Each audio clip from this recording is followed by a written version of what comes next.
Chaque TCG a sa propre singularité, a quelque chose à apporter de différent. Je m'appelle Val et mon travail, ça consiste à suivre l'actualité de tous les TCG en France. Au fil des années, ça m'a permis d'acquérir certaines compétences ou en tout cas de pouvoir me forger un avis sur la plupart d'entre eux. Je suis en live tous les vendredis matins et les dimanches matins pour parler d'actualité TCG avec ma communauté, la communauté des gens qui sont fans de TCG mais aussi ouverts à l'aspect du multi-TCG. Et parfois lors de ces lives, même quasiment tout le temps finalement, eh bien on discute de différents TCG, on les compare, on les analyse, on les valorise, on essaye d'expliquer quels sont leurs avantages, parfois leurs inconvénients, et ça donne des discussions que je trouve hyper pertinentes et intéressantes et qu'on voit pas beaucoup dans le paysage du TCG au global. Et donc je me suis dit que cette fois-ci, j'allais vous en partager une. J'ai récupéré l'extrait et j'ai fait un petit peu de montage pour que ça soit un chouïa plus digeste évidemment. J'espère que ça vous plaira, n'hésitez pas à me le dire dans l'espace commentaire, à me donner votre avis sur les différents sujets qui seront abordés dans cette vidéo.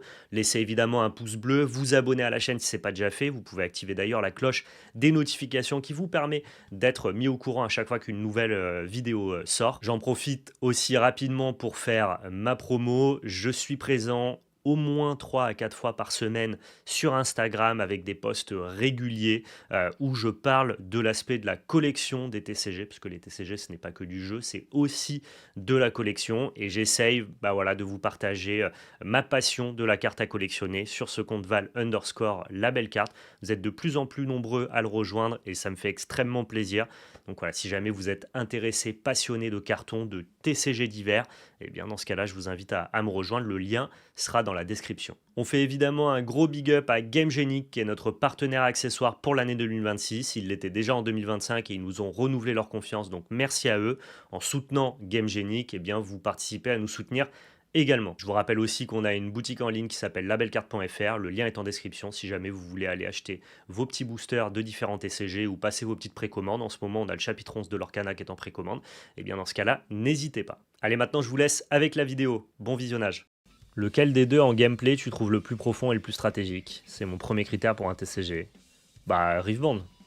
Riftbound s'inspire beaucoup de Magic, qui est le TCG le plus profond et le plus stratégique qui existe. Donc oui, Riftbound a un gameplay qui déjà arrive avec une proposition de complexité, de profondeur assez intéressante, avec la possibilité de réagir en réponse, en éphémère, de pouvoir te battre sur la pile, d'avoir des tricks. Tu vas gagner des parties de Riftbound parce que tu connais mieux les règles que ton oppo. C'est pas le cas à One Piece, les règles sont très simples. Tout le sel, toute la saveur de One Piece vient plutôt de l'optimisation de tes ressources, du petit jeu de bluff que tu peux avoir avec ton adversaire. Mais One Piece est un jeu très compétitif où le meilleur joueur gagnera à la fin parce qu'il y a peu de variance, mais il ne veut pas interagir pendant le tour de l'adversaire. Il n'y a pas de pile, il n'y a pas de micro. On parle toujours de macro et de micro. One Piece est un jeu très intéressant sur la macro. Comment est-ce que tu vois ton duel à long terme?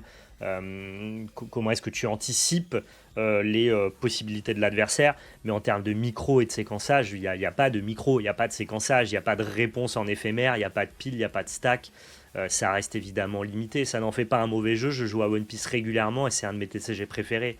Mais ça n'a clairement pas du tout la proposition de Riftbound, qui lui s'inscrit plus dans la veine d'un Yu-Gi-Oh!, d'un Magic, c'est-à-dire déjà très complet avec beaucoup d'effets, beaucoup de profondeur, beaucoup de possibilités, ce qui n'est pas forcément une qualité, hein. C'est juste une manière différente d'appréhender les choses. Et si tu me demandes quel est le meilleur jeu, le plus profond et le plus stratégique, si on nommait Magic, a tout inventé depuis 30 ans, dans ce cas-là, c'est pas Riftbound sur lequel tu dois aller, c'est Flesh and Blood, pour le coup, handicap HM. Ouais, j'y crois, IMB, hein, au TCG Harry Potter, avec la série HBO Max, j'y crois fort, ouais. Mais moi j'adore, en fait, tu vois, justement le fait que Riftbound soit très proche de Magic dans sa micro, euh, c'est un très bon jeu, mais je peux jouer à Magic pour avoir ce type de sensation-là. Si tu joues déjà à Magic, moi je te conseille One Piece justement, pour aller t'aérer, découvrir de nouvelles choses, une autre manière de jouer, de penser à un rythme dans la partie différent, une plus-value à la macro plutôt qu'à la micro, enfin... Au contraire, quand tu joues à Magic, tu as envie de tester des jeux qui ne ressemblent pas à Magic. Je trouve, hein, c'est ma manière de voir les choses, quoi. One Piece ou Altered? Moi, je vais te dire One Piece parce que juste la licence carry le jeu de fou. Je joue à One Piece aussi parce que j'aime avoir des cartes One Piece dans les mains, que j'aime la licence. Sinon, globalement, c'est un card game Bandai et ils sont tous d'une qualité très classique. C'est des très bons jeux qui n'empruntent, enfin, ne créent rien de nouveau et empruntent à tous les autres TCG pour les condenser dans une formule hyper accessible et hyper un peu industrialisée, mais tu sais, c'est un peu quand tu joues à un card game Bandai, c'est le goût McDo, quoi. C'est pas particulièrement bon, c'est pas de la gastronomie, mais quand tu croques dedans, tu kiffes. Et ben One Piece, c'est ça, c'est un bon Big Mac en fait. Flesh and Blood, c'est de la haute gastronomie, c'est très fin, très pointu.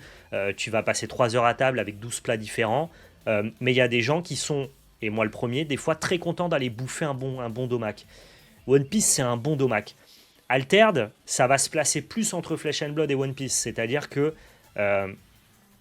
c'est plus novateur, c'est plus précis, c'est plus ingénieux, les mécaniques sont peut-être plus complexes, c'est plus difficile, je trouve, de jouer tes premières games, mais si ce qui t'intéresse pur et dur, c'est d'aller chercher de la complexité et le jeu le plus profond possible, Altered a plus de choses à faire valoir que One Piece. Et encore une fois, attention, qu'on se comprenne bien, je n'enlève aucune part de la complexité de One Piece à très haut niveau et à compétitif.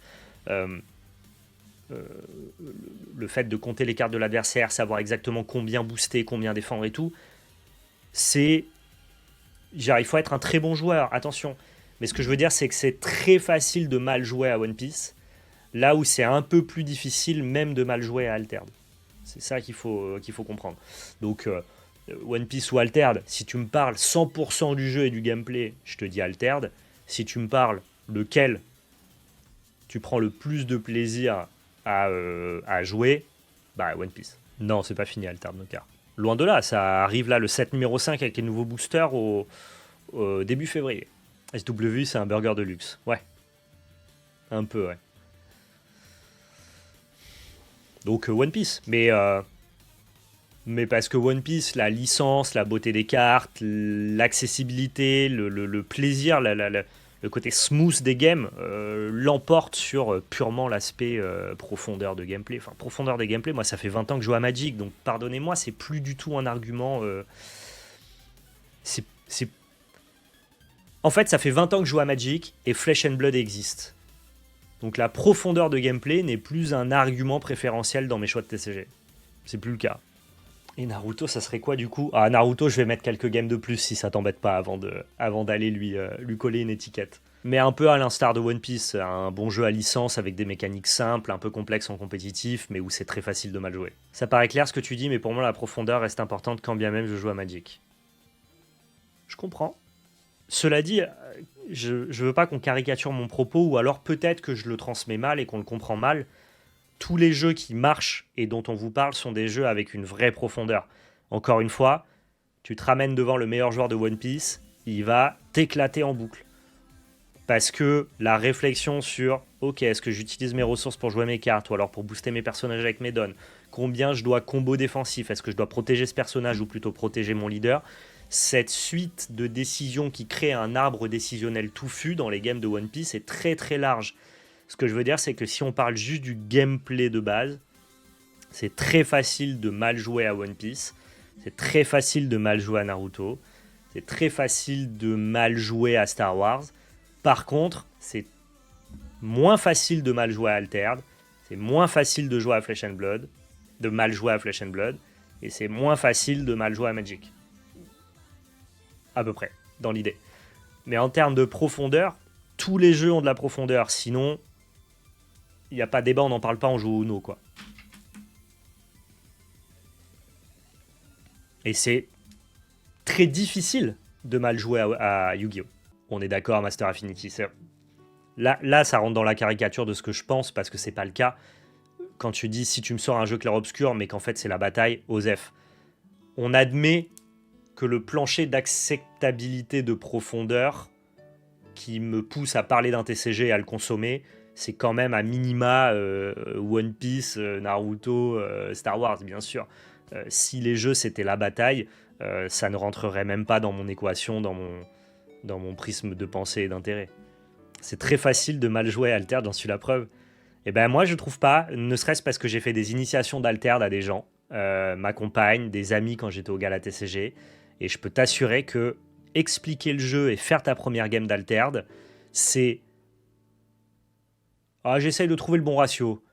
10 fois plus long et complexe que faire ta première game de One Piece. Au minimum. Et encore une fois, ça n'en fait pas un mauvais jeu. C'est juste des critères, et sur ce critère-là, c'est pas là où il est le meilleur. Le board est difficile à traquer, comprendre sur quel biome tu es et quel biome tu dois valoriser en fonction de la place de ton adversaire, le tracking in-game de ce qui se passe. Alter n'est pas le plus accessible à ce niveau-là. Donc non, c'est très facile de mal jouer parce que tu joues régulièrement, mais c'est pas facile de faire ta première game, à la différence d'un Star Wars ou d'un One Piece. Surtout d'un One Piece, encore plus que Star Wars, il y a quand même le tracking de toutes tes unités sont blessées, elles se régénèrent pas, mais... Altered, c'est pas simple de faire ta première game. En gros, tu acceptes une profondeur moindre que Magic parce que c'est chaud de faire autrement, mais ça veut pas dire que tu acceptes tout. Oui, voilà, moi, je n'accepte pas tout. Encore une fois, quand je vous parle d'un jeu est moins profond qu'un autre, le plancher de profondeur, c'est pas la bataille. Le plancher de profondeur, c'est One Piece. Et je peux vous dire qu'en termes de profondeur, là, vous avez jamais joué à One Piece, je vous prends un V1, je vous mets 10-0 avec n'importe lequel de ces 3 decks. Parce que c'est le genre de jeu très... consistant où tu fais toujours la même chose et où, vu que je connais les mécaniques du jeu, je vais bloquer, taper convenablement, gérer mieux mes ressources et vous allez voir qu'il y a de la profondeur dès la première game. Donc non, voilà, la profondeur, c'est plus forcément l'argument principal pour les TCG auxquels j'ai envie de jouer parce que j'en ai avec Magic, avec Flesh and Blood et compagnie et que ça peut pas être le seul critère. Mais attention, il y a un seuil en dessous duquel c'est rédhibitoire et dans ce cas-là, on n'en discute même pas. Elle est forte cette Nami, mais personne ne la joue. Celle-là, c'est parce que B3 n'est pas sorti en Europe. Dès que B3 sera sorti en Europe, on aura la Nami de B3 qui vient renforcer le deck et ça va devenir un des decks du format. Ouais, j'ai vu aussi quelques leaders de OP15 Hashtag. J'ai vu le Luffy de Dressrosa et j'ai vu le NL limité à Sidon. Mais personne ne la joue parce que pour l'instant, elle n'a pas son support qui arrive dans EB3 type, mais ça arrive. C'est vrai que j'ai pas cité Lorcana, mais on peut le rajouter. Lorcana, c'est exactement comme One Piece. Hein. C'est un jeu qui, si tu cherches de la profondeur et de la complexité, tu vas aller sur Flesh and Blood, Magic ou Riftbond. Mais il a cet avantage d'être facile d'accès, prise en main ultime. Tu peux jouer avec tes enfants en 5 minutes, ils comprennent les règles. En compétitif, il y a quand même encore une fois, une vraie complexité et de la profondeur, notamment de par le texte qu'il y a sur les cartes. Mais le jeu est hyper accessible et carry par la licence, et ça n'en fait pas un mauvais jeu, bien au contraire. Juste que moi, à choisir entre Disney et One Piece, la décision, elle est vite répondue, comme dirait l'autre. Forcément. J'ai switch de Lorcana à OP l'année dernière, perso. Oui, peut-être pas pour le gameplay, peut-être juste pour la licence, finalement. Tu peux déjà la jouer avec les meilleures cartes jaunes. Oui, bien sûr, Tip, mais disons qu'elle reçoit une Nami particulièrement intéressante. Tu penses quoi de la tech que beaucoup de gros joueurs ont, que le jeu est voué à mourir car il est trop limité en termes de futures mécaniques? Tu parles de One Piece ou de Lorcana, Oli Molybden? Ou des deux? Est-ce que Naruto a un feeling à la Gwent, les cartes en main? Je connais pas trop Gwent, mais je l'ai vu jouer lors du Master TCG. Oui, je vois ce que tu veux dire, à la Marvel Snap en fait, à la Mindbug. Oui. Il y en a qui préfèrent Luffy à Mickey et Nami à Minnie. Oui, oui, moi le premier, c'est d'ailleurs pour ça que je suis sur One Piece, quoi. Pas tellement parce que le jeu est plus intéressant que Lorcana. Je trouve que c'est à peu près la même cible. Ça veut cibler le grand public, mais en compétitif, il y a de la rejouabilité, quoi. Lorcana, ok. Donc les gens pensent que le jeu est voué à mourir parce que Lorcana serait bridé dans ses futures mécaniques. C'est des game designers qui disent ça ou... Je vais reprendre les termes des lorcanistes ou le tout venant. Parce que si c'est le tout venant qui dit ça, on s'en fout de son avis, il est pas game designer. Donc c'est sûr, c'est pas lui qui va avoir de nouvelles idées, mais je vois pas pourquoi Lorcana serait plus limité que n'importe quel autre TCG. Genre, ils ont une textbox sur laquelle tu peux imprimer à peu près autant de texte et autant d'effets que ce qu'il y a déjà sur Magic. Donc, non, je pense que Lorcana peut décliner des cartes sur 30 piges. Hein. Je crois pas trop à ça. Je vois pas pourquoi il serait limité en termes de features mécaniques. Au contraire, c'est toute la complexité du jeu, hein. Vu que le gameplay, c'est un truc que tu peux pitcher à un enfant de 5 ans, c'est Magic amputé et édulcoré.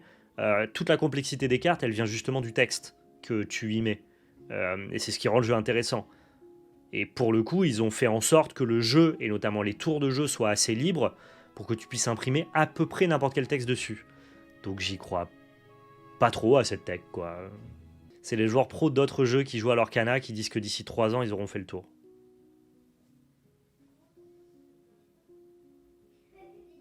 Bah, je crois pas, moi. Non, je m'inscris pas dans cette tech, en tout cas. Je pense que c'est très simple pour une équipe de game design compétente de décliner 10 ans de jeu sur l'Orcana, sans souci. Regardez Hearthstone, hein. C'est l'Orcana Hearthstone. Hearthstone, ça a combien là 2013, ça a 12 ans. Bon, bah, je vois pas pourquoi l'Orcana serait plus limité qu'Hearthstone. Ouais, je vois pas pourquoi le jeu aurait ce En fait, je comprends pas non plus. Si la tech, c'est de dire euh, nous, on est joueurs pro d'autres TCG, Flesh and Blood Magic, et waouh, l'Orcana, c'est pas le jeu le plus complexe. Oui, mais alors lui faire ce procès-là, ça n'a aucun sens. Je vois pas pourquoi. Vraiment, j'ai pas. Je pense que c'est plus une manière de rabaisser la complexité de l'Orcana. Et ça, en vrai, je l'entends et je peux m'inscrire dedans. Mais le côté, dans 3 ans, on aura imprimé tout le texte qu'on peut imprimer sur les cartes. Putain, faut être hyper advanced pour oser dire ça, je pense. Magic, on a déjà fait le tour. Oui, c'est vrai, mais Magic, c'est à 30 piges. Et ils arrivent encore, je trouve, à nous surprendre. Oui, je sens qu'on a fait le tour, mais il y a quand même 2-3 trucs qui sont un peu novateurs. Je joue depuis 12 ans à Hearthstone, je prends un plaisir fou dessus. Le jeu easy to play, hard to master, c'est ça qui fait qu'il a aussi bien marché. Ouais, bah l'Orcana, c'est pareil, c'est easy to play, hard to master. Et ça a exactement la même proposition de gameplay ritualisée, voilà, pas d'éphémère, que dans Hearthstone. Donc, je pense que ce sont des déclarations chaudes pour faire un peu parler, mais que ça n'a pas de sens mathématique, quoi. Genre mathématiquement, tu peux largement mettre du texte sur les cartes Lorcana pendant 10 ans encore. La hype nostalgique de Gargoyle, à Khazar, on s'est fait attraper, hein. On s'est fait attraper là-dessus, moi le premier, hein. Donc non, faisons des procès à l'Orcana qui sont des procès légitimes de le jeu est manifestement hyper accessible et a troqué de la complexité pour être un jeu familial, ce qui l'empêche pas d'être quand même intéressant. C'est la vérité, personne ne le niera. Les très gros joueurs de Magic qui sont allés, ou de Yu-Gi-Oh! Sont allés se régaler sur l'Orcana et c'est eux qui, entre guillemets, sont au sommet de la sphère compétitive. Et c'est normal, c'est tellement plus facile pour eux de gagner sur ces jeux-là que d'aller gagner sur Flesh and Blood ou Magic, c'est vrai. Mais le jeu peut pas tourner en rond en 3 ans, c'est impossible. C'est un truc qui, je trouve, est beaucoup présent dans la communauté des TCG. Pas mal de joueurs ont tendance à rabaisser le TCG que tu aimes et auquel tu joues, c'est assez désagréable. Alors qu'ils sont tous différents et ils procurent pardon, tous un plaisir différent, intéressant à valoriser. Je crois pas que les gens soient si dépréciatifs comme ça. Je le ressens pas énormément, moi, pour le coup. Peut-être qu'en même temps que les gens qui sont sur mon chat sont des gens qui sont ouverts au multi-TCG. Et donc, de par le fait qu'ils soient ouverts au multi-TCG, ils ont moins cette tendance peut-être à déprécier les autres TCG parce que justement, ils ont cette espèce de regard global. Mais quelqu'un qui déprécie, c'est ce que subit Yu-Gi-Oh! Et moi, ça me rend zinzin. Le nombre de gens qui déprécient un jeu sans y avoir jamais joué. Mais vous y avez joué pour savoir? Ou pas? Tu vois? Parce que moi j'y joue à tous les jeux, donc je sais un peu de quoi je parle. Je suis au moins sur la montagne de la stupidité de chaque jeu, quoi. Mais si t'as pas mis un pied sur la montagne, pourquoi vous en parlez? Enfin, t'as le droit d'en parler, bien sûr, je suis le censeur de personne. Mais déprécier les jeux auxquels tu joues pas, déprécie les jeux auxquels tu joues. Ça sera mieux, quoi. Moi, quand les gens regardent pas, je mets des coups de pied vite fait à Altered. Oui, mais je crois pas que tu mettes des coups de pied sur le gameplay à Altered. Je pense que tu mets des coups de pied peut-être sur la proposition d'un jeu numérique avec des uniques qui a eu besoin de se faire gameform, en tout cas soutenir par sa communauté pour sortir le 7.5. C'est vrai que ça a envoyé des signaux qui, d'un regard extérieur, peuvent amener à une certaine critique. Mais si par contre t'as jamais joué à Altered et que tu dis que le gameplay il est nul, bah frère, t'es inentendable, tu vois. Oui, mais c'est pas pareil UIPF de dire j'ai été un gros joueur de Yu-Gi-Oh et je n'apprécie pas ce qu'il est devenu, c'est entendable. Un joueur de Magic, comme ça a été le cas, moi, dans les sphères Magic que j'ai pu fréquenter à l'époque, dire nous on joue à Magic, c'est un vrai jeu, Yugi c'est pour les bébés, alors que t'as jamais fait une Invox P de ta vie, bah t'es pas entendable. Oui, voilà, c'est juste le projet. Ça, t'as le droit d'avoir un avis sur le projet. Encore plus parce que tu fais partie des gens Master Affinity. Moi, je le vois, t'es souvent dans le chat. Dès qu'on parle multi-TCG, t'es là. T'as cette curiosité de t'intéresser un peu à tout. C'est évident que tu peux avoir un avis sur les projets au global et tu peux avoir un avis sur le projet d'Alterd. Mais si t'as un avis sur le gameplay sans y avoir joué, bah là, ça n'a pas de sens, quoi. Donc j'avoue que si les gens aiment bien déprécier les jeux des autres sans y avoir joué, bah juste n'accordez pas de crédit à leurs paroles, on s'en fout, quoi.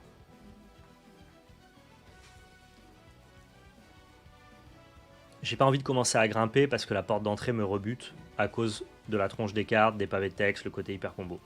Je comprends Kayuko, mais dans ce cas-là, c'est toi qui n'as pas envie, c'est toi qui n'apprécies pas, ça n'en fait pas un mauvais jeu. Toujours ce que je dis, quoi.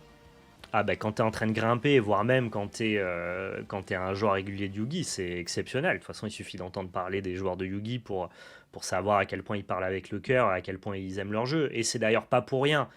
Moi, il y a un truc qui me fascine, c'est que on a l'impression que y a que des zozos qui jouent à Yu-Gi-Oh! Mais du coup, c'est des millions de zozos, parce que ça reste le jeu qui est le plus médiatisé, notamment sur Internet, celui qui a le plus de visibilité. C'est celui qui est le plus regardé compétitivement. Quand vous regardez les replays de la chaîne Magic ou les replays de la chaîne Yu-Gi-Oh! EU, bah, vous verrez que Yu-Gi-Oh! Ça tape plus de vues que la chaîne Magic. Donc c'est le jeu qui est peut-être le plus consommé compétitivement, on va dire. Il n'a pas morcelé son audience, évidemment. Maintenant, Magic a plein de genres de commandeurs. Je connais tout ça et c'est vrai. Mais je veux dire, on a l'impression qu'il y a des millions de gens qui sont un peu bébêtes et qui jouent à un jeu qui est juste nul à côté de ce qu'ils pourraient, à côté de ce à quoi ils pourraient avoir accès. Ça me paraît déjà fou de pas se rendre compte que bah non, ils ont peut-être trouvé un truc qui est cool auquel toi tu ne peux pas goûter parce que tu n'as pas pris le temps peut-être de gravir cette montagne effectivement avec cette porte d'entrée qui, je le conçois, de fou et hyper complexe. Mais ce que je veux dire, c'est que par contre, les joueurs de Yugi, je dis pas qu'il n'y a aucune transition de Yugi vers les autres jeux, c'est pas vrai encore une fois. Il y a plein de Yugistes qui sont venus sur l'Orcana, des Yugistes qui sont venus sur One Piece, mais au global, s'il y a un jeu qui transite moins vers vers l'ère multi-TCG, vers les autres jeux, c'est-à-dire où le vase est moins troué, par exemple, que Magic, qui s'est fait complètement arracher la plupart de ses joueurs compétitifs vers à peu près tous les autres jeux, c'est bien Yugi, quoi. Ça prouve bien que les gens qui jouent à Yugi, ils sont tellement satisfaits de leur jeu qu'ils n'ont pas tellement besoin d'aller bouffer ailleurs, quoi. Donc, je sais pas, moi je trouve Yugi, on a beau le critiquer, tout parle pour lui à la fin, quoi.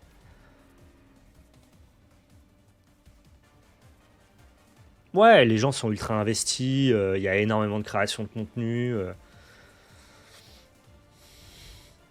Je sais pas, pendant trop longtemps, les gens ont tapé sur Yugi sans trop savoir et je trouve que c'est pas mérité.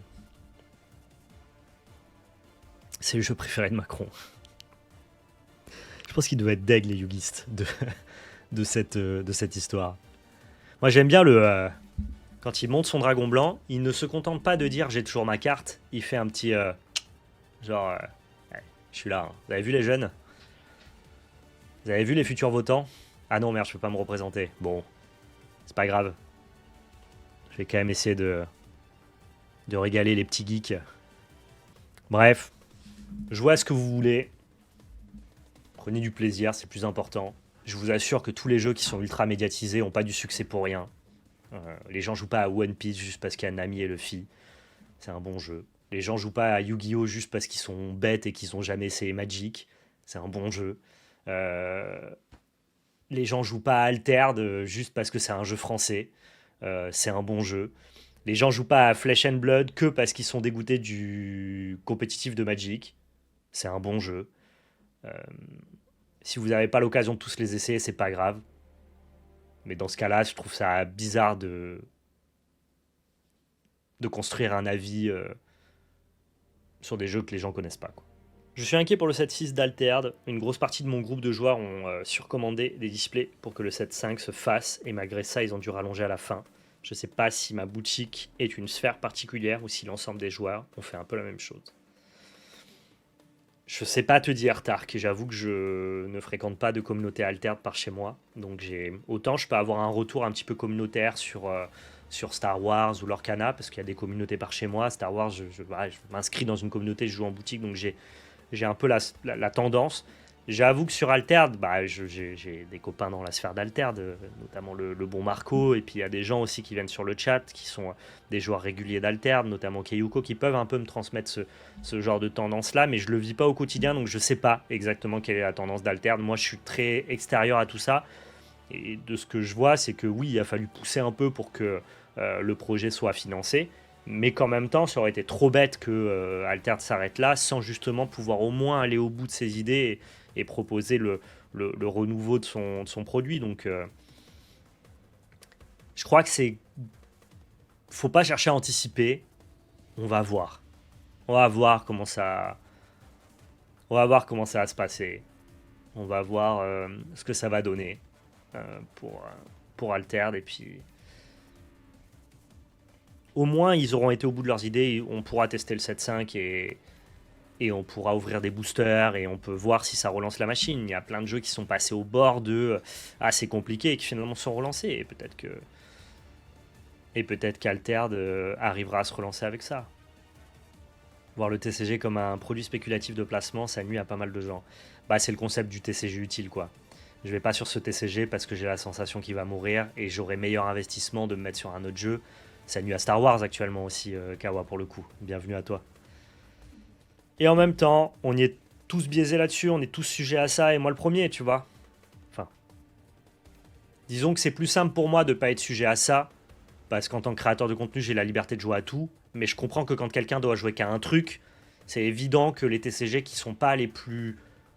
qui sont pas dans leur meilleure forme peuvent être moins attirants quand bien même le gameplay te plairait plus. Donc je dis pas qu'il faut jamais être biaisé par ça, mais en tout cas être conscient que ce biais existe, quoi. Si vous avez pris du plaisir à jouer à un truc, vous avez gagné. Moi, c'est le discours que j'ai porté, donc je suis d'accord avec toi, bien sûr. C'est d'ailleurs pour ça que je kiffe jouer à Star Wars, quand bien même, je te le dis honnêtement, par chez moi, la communauté déserte. Hein. On est passé de... moi, je vais jouer tous les jeudis soirs.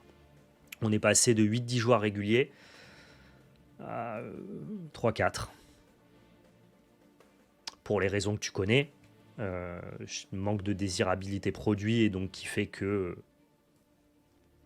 les boutiques ont moins d'intérêt à pousser Star Wars au global. Et on espère qu'FFG va s'emparer de ce problème-là et redonner ses lettres de noblesse à ce jeu qui est si bon, en plus, tu vois. Mais moi, en tout cas, par chez moi, je vis une certaine désertion qui, quand j'ai fait le Store Showdown le week-end passé, a été confirmée par les autres boutiques du coin. À investir, car on ne sait même pas s'il va finir l'année. Et je te dis, en fait, on comprend Tark, mais en même temps, c'est trop dommage que ça drive les envies de jeu et d'investissement des joueurs, parce qu'en fait, il y a un grand nombre de personnes qui vont penser comme toi, c'est-à-dire qu'ils ont envie de jouer à Altered, mais parce qu'ils ont peur que ça se casse la gueule, du coup, ils vont pas y jouer. Et mécaniquement, ça va entraîner le jeu vers le bas, alors que si les gens faisaient fi de tout potentiel retour sur investissement et que leur seul but, leur seul guide était de prendre du plaisir, eh bien dans ce cas-là, peut-être qu'Alterd pourrait largement continuer à exister pendant des années. Et c'est un peu le problème du TCG utile qui va valoriser des TCG en place et en forme au détriment de TCG qui, quand bien même sont plus qualitatifs et vous plairaient plus, ont un petit peu moins d'actualité ou en tout cas un petit peu moins le vent en poupe.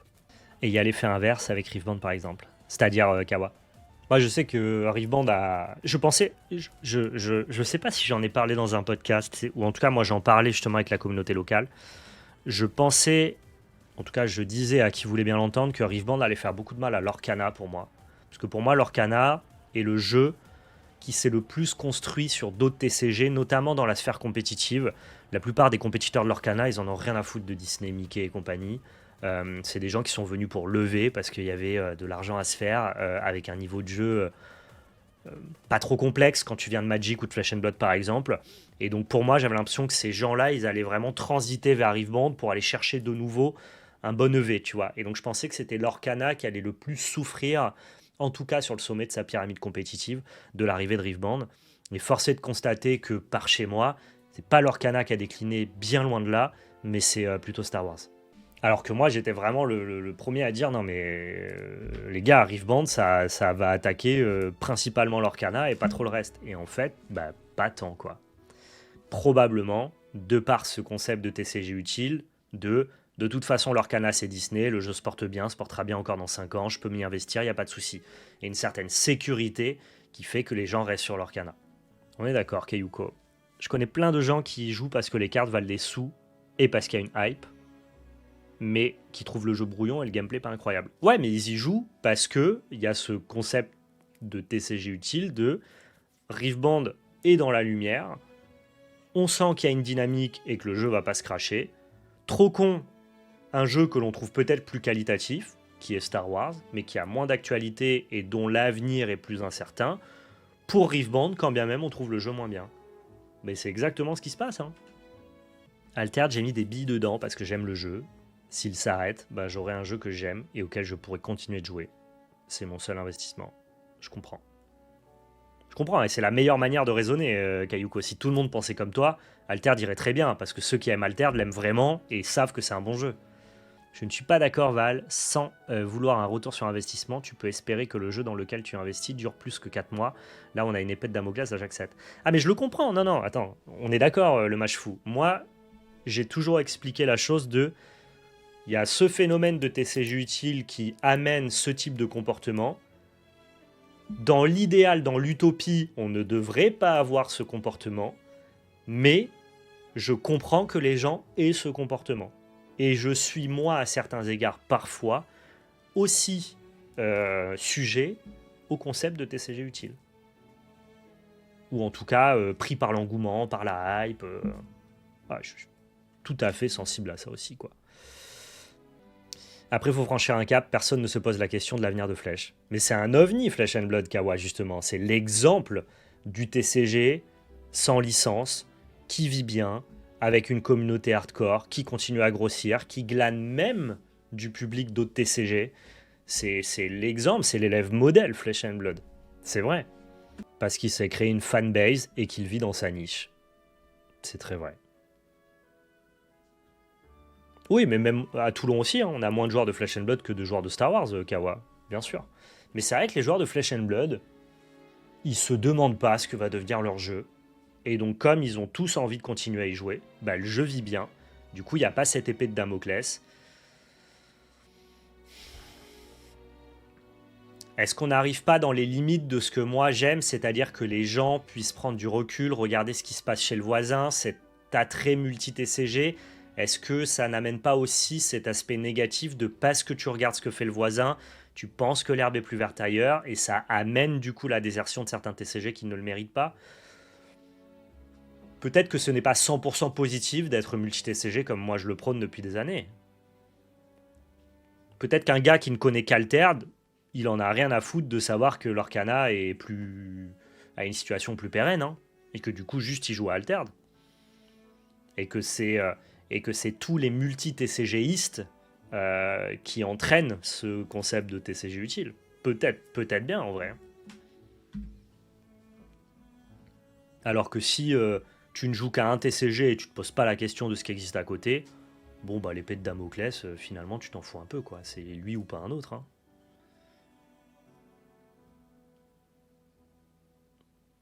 Et effectivement, comme tu le dis, joueur lambda, Flesh and Blood, c'est un jeu de gameplay. C'est pas un jeu de hype, c'est un jeu qui s'est construit sur la qualité de base.